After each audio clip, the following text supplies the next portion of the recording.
Morning Uganda Extra.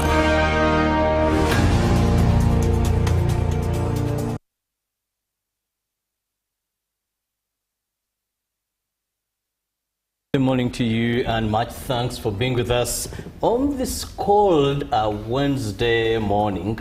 Welcome back from Good Morning Uganda Agenda. It is now Good Morning Uganda Extra, and we are going to be looking at quite a number of issues happening in our country, Uganda, and we are looking at Uganda Law Society launches Rule of Law Quarter 1 and 2. Now, joining me to discuss this in studios, I have Robert Benon Jura, who is the legal officer, Rule of Law, Litigation, Uganda Law Society. Happy to have you. Thank you so much. Good morning. Good morning to you, please. Now, what qualifies one to be a member of the Uganda Law Society? Let's just begin by the qualification. Oh yeah, very And basic. of course, in there, define for me the Uganda Law Society for someone hearing of it, maybe for the first, second, third time. Oh yes, thank you so much for that question. Good morning to you, viewers. I'm very glad to be in your presence. We've always followed you, and it's an honor to be here. To become a member of Uganda Law Society, first and foremost, you should be a lawyer. Thereafter, your qualification is extended through eligibility by undertaking the diploma course at the Uganda Law, at the LDC, for which you get a diploma in legal practice, and thereafter you enroll as an advocate. But as you're enrolling as an advocate, you then have to register with the Uganda Law Society, which is the regulating body for the advocates in the country, and it's the national bar. So when you become, when you enroll, there are certain procedures that you follow that guarantee you to get a practicing certificate, but also become a member of the Uganda Law Society. So every member of the Uganda Law Society is a practicing advocate. And the Uganda Law Society is a creature of statute. A creature of statute, there's the Uganda Law Society Act, Cap 305, which, among its other things, has a primary objective, among other things, to cater to the welfare and the affairs of the advocates, but also broader than that, that is particularly about the advocates. Broader than that, it's really to ensure access to justice and manage matters affecting and ancillary to the law that affect the public. That is really about the Uganda Law Society. Now, Uganda Law Society launches Rule of Law Quarter 1 and 2. Yes. What is this? The Uganda Law Society, thank you for the question. The Uganda Law Society, as I said, is really about ensuring access to justice. But access to justice is a very broad discussion and perspective. The core of access to justice is the rule of law. Now, the rule of law presupposes that every citizen is equal before the law, regardless of your profession, regardless of your color, your tribe, and without any discrimination. So that is the rule of law. Now, the Uganda Law Society, as mandated by the Uganda Law Society Act under Section 3, C, D, and E, is mandated to, among other things, cater to aspects rule of law and constitutionalism. So it is our mandate to undertake and take concern about matters affecting constitutionalism in the country, which presupposes the rule of law. So the rule of law report, Quarter 1 and 2, is simply a collection of events that transpire in the course of the year. Quarter 1, Quarter 2, 3, and 4. And this time round, we chose to launch it like we have done last year, both 1 and 2, periods stemming from January to June, which of course comes within this time of July, August, because of course we've had a lot of activities ongoing. So this rule of law Quarter 1 and 2 report is really a recap of the events that have transpired in the course of this year so far, but also it seeks to present an area of discussion an area where we have engagements, interventions between justice, law, and order sector players, the stakeholders like the judiciary, the executive, the parliament, the civil society organization, vis-a-vis the occurrences throughout the course of the year. Yes. Now, before even going to these reports of Q1 and 2, yes, what is the impact of Uganda Law Society? You know, recently we've been looking at the Uganda Human Rights Commission, even in the committees of parliament. Yes. But sometimes for these bodies, the citizens ask themselves and really wonder, okay, now you launch, you make your reports. Yes. What is your impact? There's something you can point at and say, well, the Uganda Law Society, this has been our impact in such situations. Or are you a white elephant, a sleeping giant? Oh, far from that. Thank you for the question. Uganda Law Society is one of the most impactful civil society organizations. One created by the parliament or creature of statute, which already means we have an impact, but more importantly for something that is tangible. We, among other things, one of our core mandates is to offer free legal representation to the indigents, and all those are members of the public that cannot afford the services of a lawyer, which of course is quite expensive. And that is embodied in what we have as the legal aid projects that cut across the nation in 22 different clinics, for which we have pro bono lawyers that are based in different districts of this country. Say Arua, West Nile is covered, Chisoro, Kabale is covered, Mbarara is covered, Moroto, Karamoja is covered. Obviously here in the central, there's a Kampala clinic. And that seeks, like we say, you know, the nation is not overly present in as far as affordability of a lawyer. So the Uganda Law Society comes in to offer free legal aid services to those members of the society that are vulnerable and cannot afford.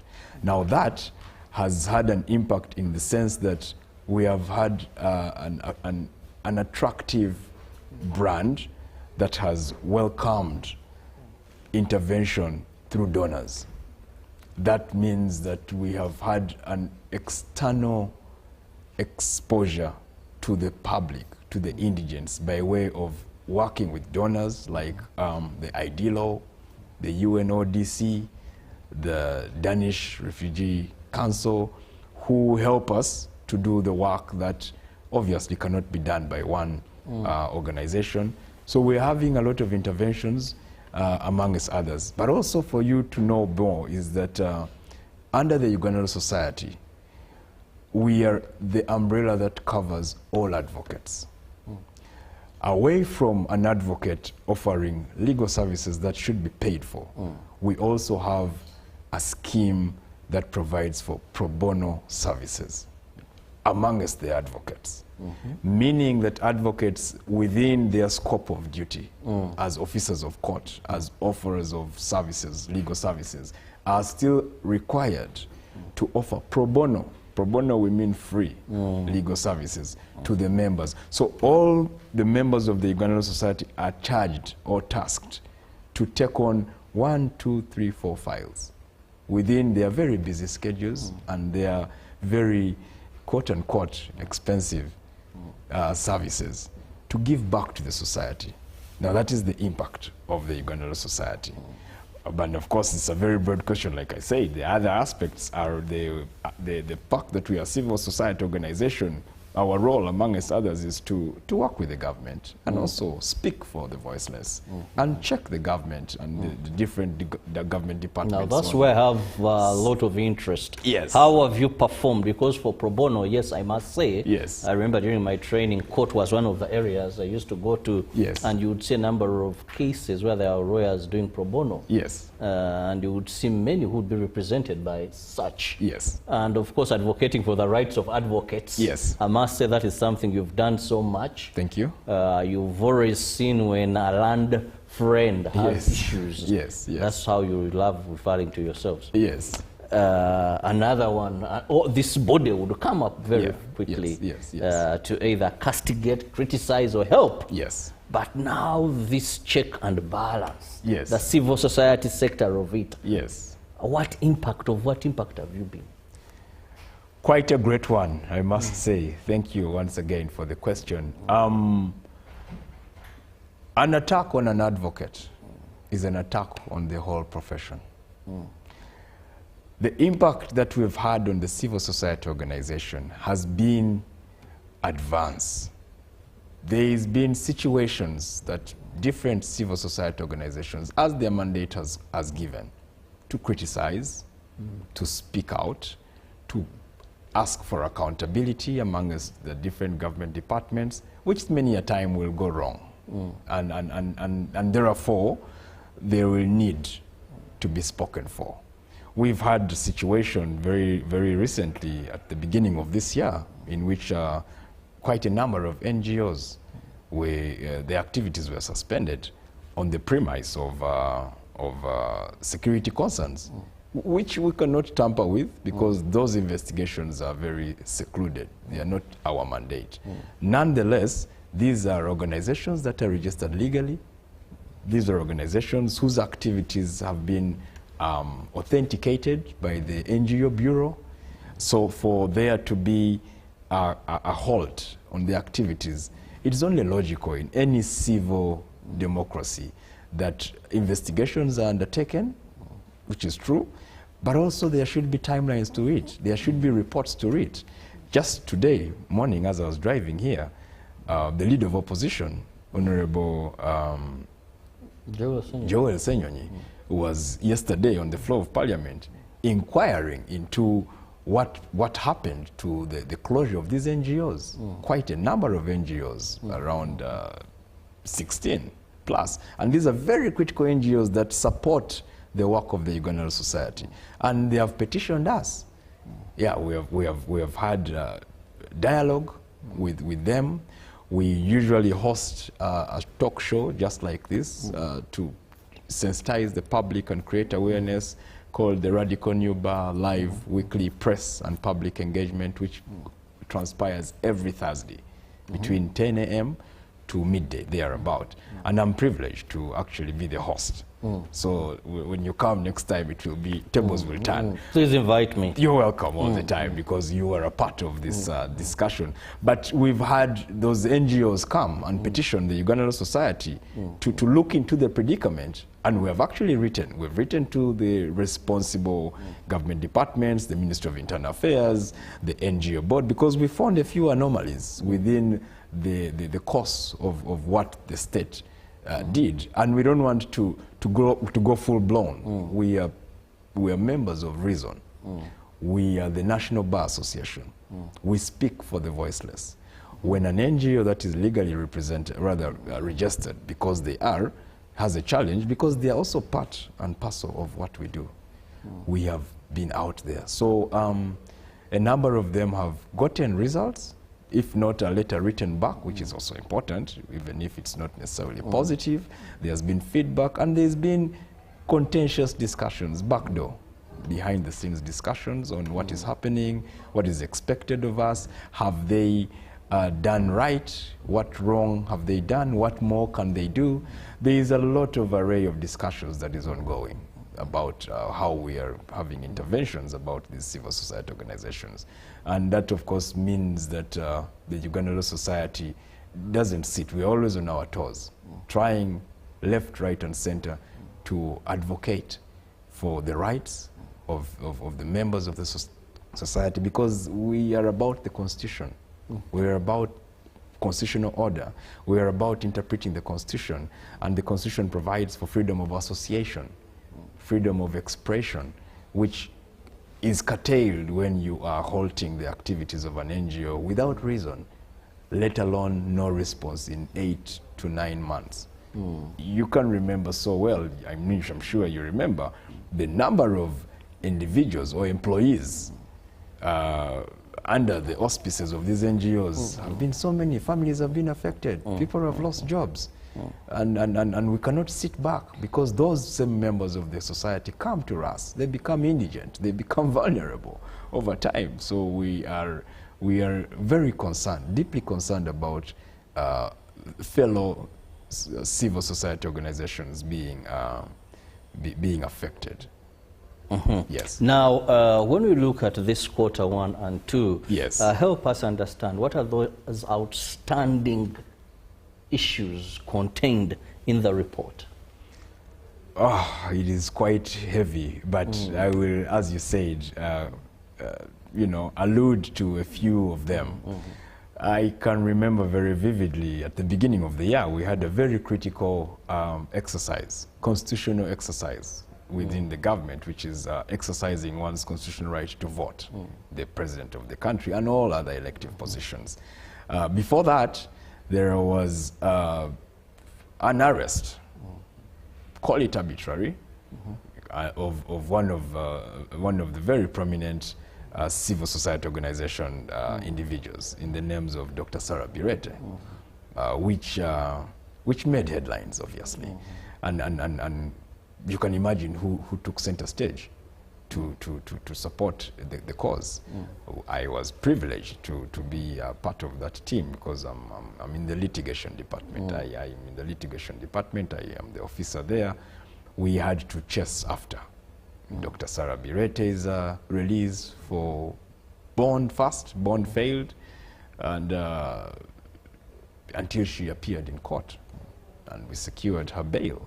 That was one of them, but that was just before the elections. But like I said before in this very conversation, there was the closure of these NGOs. Those are some of the highlights we have in the report. And thereafter, of course, there was the elections. January 16th of this year, there was an election of people or members of the public into elective positions. And that for us was also some other task, because in light of the closure of these NGOs, the Uganda Law Society was amongst the few organizations that stood tall and obtained observation rights and authority. So we were tasked to observe the elections. And while doing that, we, like I said, we are cutting across the country. We had immediately to formulate what we called a rapid response unit, which was positioned to support any eventualities in the case of elections. And you will bear me witness, because I'm very sure you voted, which I also did. There was quite a number of aspects to be addressed. There was some arbitrary arrests, there was some illegal detentions, there was some disenfranchisement of voters, there was some, you remember the systems we are challenging.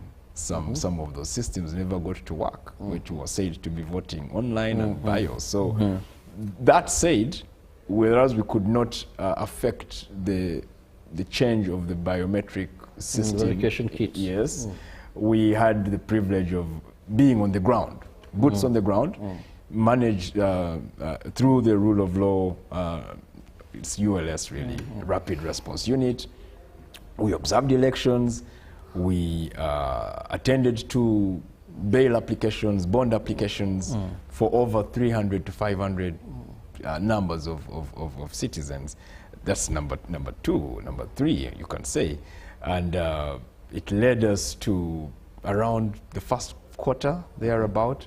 We had situations in which some members of the public who were not very ordinary, they are honorable members of the public, didn't have it right with the state.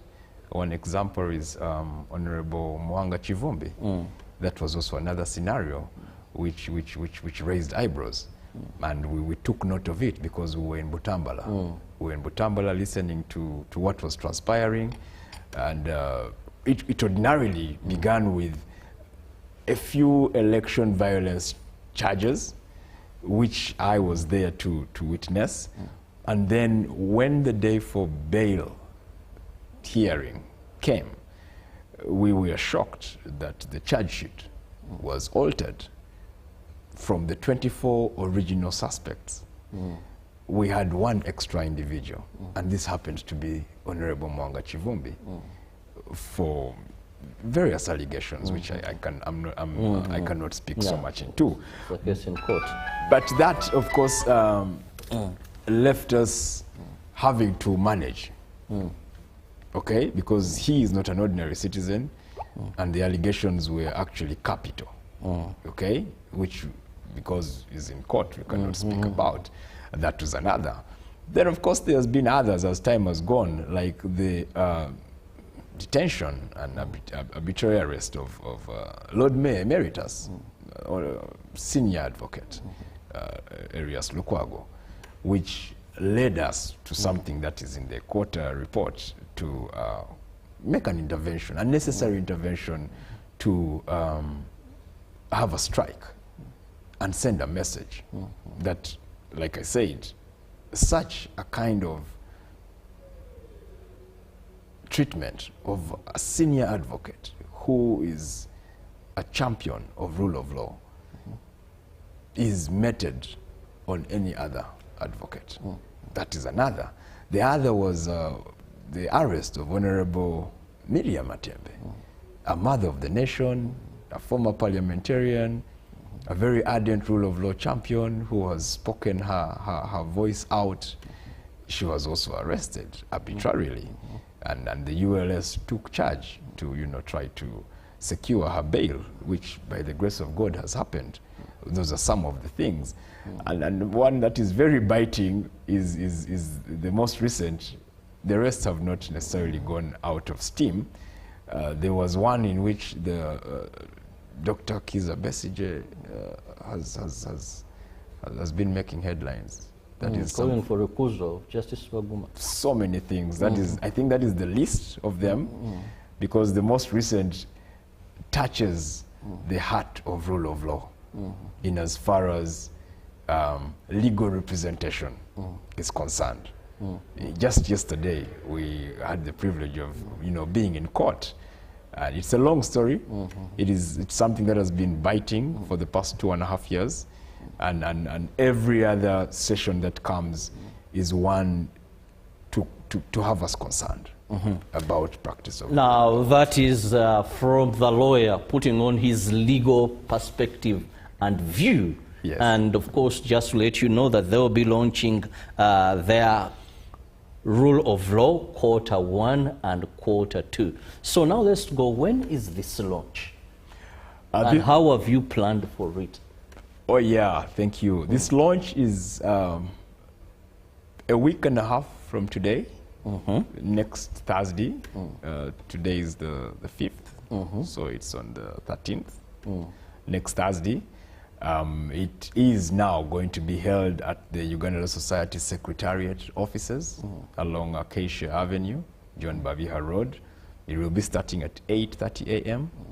and it is going to have to host like we said, a number of stakeholders. We have, as of yesterday, last week actually, we've been receiving responses of attendance. We have written to the various stakeholders, the judiciary, the Uganda Police, the Uganda Human Rights Commission, the Ministry of Internal Affairs, the Uganda Police Force, the Uganda People's Defense Forces, the civil society organizations, some senior advocates who cannot do without, who have been a part of this fabric.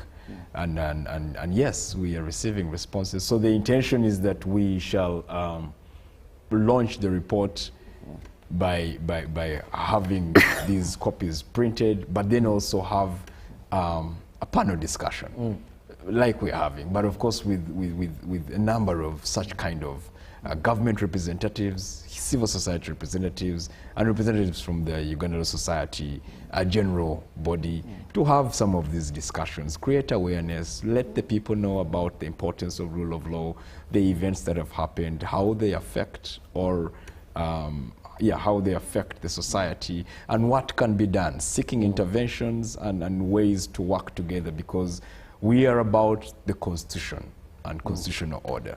We never give to less than that. And when we have dialogue with such important people, we've had impact. Like I said, there's been so many interventions that we have come to, and the concerned parties, especially the state, which is definitely responsible for constitutional order, has given us positive feedback. We should be, the lawyers out there should be proud of themselves, because the law society is at work, and there's results to it. All of that is in the rule of law Q1 and 2 report thus far. Yes. Now, I love the fact that you're going to be bringing various stakeholders together, yes, to deliberate on some of the events that have shaped Q1 and Q2 in the field of human rights, yes, and rule of law. Yes. Now, rightly said that you're going to try to devise how best we can move forward. Yes. Now, when we look at the last about a year or two, how would you gauge Uganda's human rights and rule of law as a country? How are we doing? I want from the legal, the way the legal fraternity views, yes, human rights. Yes. And of course, the way state and security may differ. Yes. Because for you want to look at human rights as it is written, so shall it be. Yes. Well, the state and maybe security will have another perspective that I think we can bend this for the good of that. Yes. But I want a honest opinion. Well, thank you so much. It's quite an on-spot question, which I welcome, of course, and it asks for an honest opinion. The honest opinion is, of course, also based on fact and record, on the different reports that both the Uganda Human Rights Commission has shared and the Uganda Police Force, the duty bearers, and it takes so much to say it is doing well. The truth is, we're not doing so well. We're not there yet. We're not there yet. We are in a deplorable state. It has left a lot to be desired, given the fact that, as you said, the law is clear. And the Constitution is in a very simple language called English. It's also being interpreted and translated to other languages. On a scale of 1 to 10, really, we were below 5. We're below 5. That is the honest answer. But as a champion of rule of law and human rights advocacy and a lawyer, it's important to give perspective. Perspective and introspection about particular answers. We never have one answer, do we? Yeah. So, in light of all that, there are some flowers to be given. You cannot throw under the bus everything, because as we speak now, we are enjoying a certain right under the Constitution, the freedom of expression, freedom of association, and therefore there are some ticks in the box that have gone. But that said, as you asked, we have some work to do. We have some work to do. We have some unity to forge between obviously the state, the government side, and the public and the civil society organizations, which is in the middle. So you see light at the end of the tunnel? I am a believer in the Lord. That is one very important aspect. I am therefore a child of God, and I'm also a student of international relations and diplomatic studies. I'm also a student of a foreign policy executive program, which underscores the importance of flexibility, adaptability, and time. Now, that said, as Uganda Law Society, if you are to gauge the levels of awareness of Ugandans on issues of human rights, most of the time you'll go to a police station, and many of the times you hear "my right," yes, but usually went to the Child and Family Protection. Yes. Dembe lyange, dembe lyange, dembe lyange, dembe lyange. Yes. When you go to other aspects, Yes. how aware, how knowledgeable are Ugandans when it comes to rule of law and their rights? You'll find one who will tell you, "Temutwala ku polisi, you know, let's do this." You know, Yes. the way you see how women are compressing rights of men, how men are compressing rights of women. So how would you gauge our level of knowledge? Yeah, it's a subjective question. Thank you so much. But the answer is not so far away from the previous one. And it also says that it's not good. It's a very low level, because the qualification of that answer stems from a systemic view of things, including aspects like education. Our levels of education already are not so high. And exposure, and say internet cover. We are in a modern world. We are aware that electricity, for example, has just been brought to West Nile 2-3 years ago. You can ask yourself whether the mother, my grandmother, I come from Arua, my grandmother, my great-grandmother, who is still alive, say, has ever had access to such kind of information. But by and large, the answer is it's low. There is lack of understanding of human rights. There is lack of knowledge about the basic rights. And like I said, there should be a foundation to the same. This is a core principle of the government of Uganda, for which other stakeholders, like the civil society organizations, the donors, can only build onto a block, which is not the case. Whereas it's ongoing, the government is doing something, it is very shallow. And that explains the answer. It is low. Very many people up to today, even in Kampala, Uganda, or within Kampala Metropolitan, or within a few of these districts that are, you know, a little more developed per se, still grapple. They grapple with knowledge of the law, they grapple with their rights, they grapple with the trust in the police and the courts of law. Unfortunately, I must say, I'm an officer of court, but there are very many members of the society that, or the public that choose sometimes to take the law in their hands. We had a very nasty scenario that made headlines for a former rugby player, Gogonyo. May his soul rest in peace. But you saw, it was here in Bukoto. It was very, very unfortunate, but it was a drop in the ocean about how the members of society either feel or know the law. For you to know the law, it is to get the late and so many others. He is only, may his soul continue to rest in peace, because I am also a sports administrator in the game of rugby. I serve as a treasurer away from here of Buffalo's Rugby Club, which participates in the rugby premiership. So Pirates is close to my heart. Yeah, my nephew is a coach, so I am attached to it.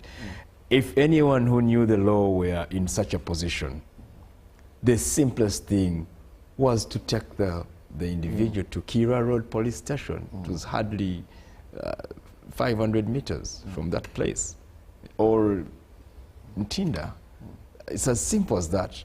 That aspect, plus so many others that came up after that news hit the waves, shows you how much members of society do not either trust the law or know the law, which presents a challenge for us as a Uganda Law Society, because we are about creating awareness on such platforms and dialogues like the Rule of Law Quarter 1 and 2 report, to ensure that we continue to build onto those blocks that have already been set up by our forefathers and the state as a collective responsibility. Yes. Now that said, we have come to the end of this show, but before I let my guest offset, let me just have his parting shots. Thank you. One, the opportunity to come here and speak to the world is a very honorable one that we don't take lightly. You have been a friend of the Uganda Law Society. We've had people before me, council members of the governing council of the Uganda Law Society, which of course is led by Isaac K. Semakade, Senior Counsel. We are very grateful. Regarding the rule of law, quarter 1 and 2 report, our clarion call, 1 is to take note of its occurrence. The other is to take note of the situation around you as a citizen, to be aware of the rule of law, because a happy mind informs the development of any state.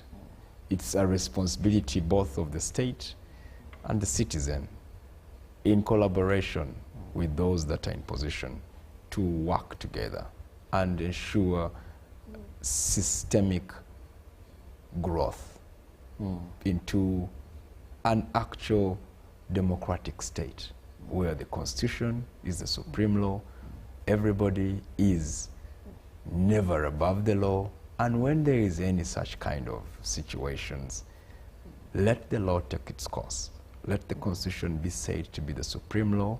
Let it be seen to be practiced. So our call to all the members of the society, the Uganda Law Society, fellow advocates, the government stakeholders, the departments, the civil society organizations, is to come together, unite in forces, unite in activities like such kind to help the nation grow together, so that we have a peaceful world and allow the next generation to speak about the foundation that was created and set by such kind of people who gave themselves there to see that the nation of Uganda becomes a better place. Well, thank you so much, Council Robert Ben Jurua. That is a name from, it's been very informative having you on set. Much my pleasure. And of course, all Ugandans, we should take interest in understanding human rights, but also knowing that rights come with responsibilities. That is very important. Just standing at any corridor and shouting, it is my right, it is my right. Yes, it is your human right, but your right can be limited. Yeah. If you're found on the wrong side of the law, but also human rights and rights come with responsibilities. Have the very best of your day. See you tomorrow, God willing. Good morning. Live from UBC Studios in Kampala. This is Good Morning Uganda Extra.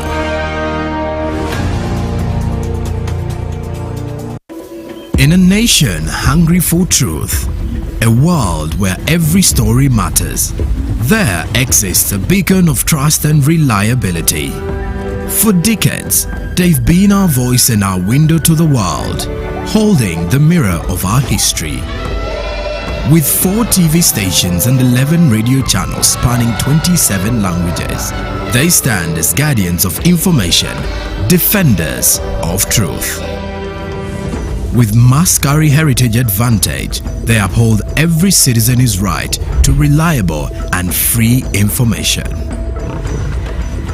Their archived stories shaped our past and